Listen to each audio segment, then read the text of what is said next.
افغانان دې د تېښتې پر ځای هېواد ته خدمت وکړي.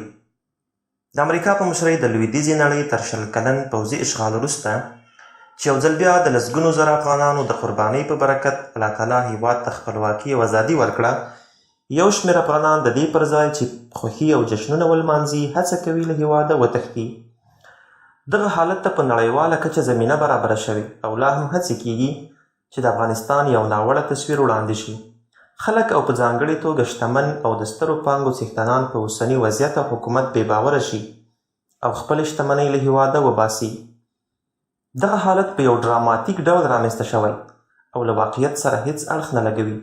امریکا او ماته خوړلي هېوادونه هڅه کوي په دغه ډول له افغان ملت څخه د خپلې ماتې کسات واخلي او نه غواړي چې افغانستان د یو مستقل هېواد په توګه پرمختګ او ترقي وکړي. ګرانو هېوادوالو، د دې پر ځای چې له هېواد څخه ووځئ، باید په ویاړ د خپل کور په جوړولو کې له خپلواک او ملي ګټو ته ژمن حکومت سره یو ځای کار وکړئ. دلته مو خدمت ته اړتیا ده او د قدر په سترګه ورته کتل کیږي. اوس مو د بل هر وخت په پرتله هېواد د اقتصادي ودې او پراختیا لپاره مناسب فرصتونه لري.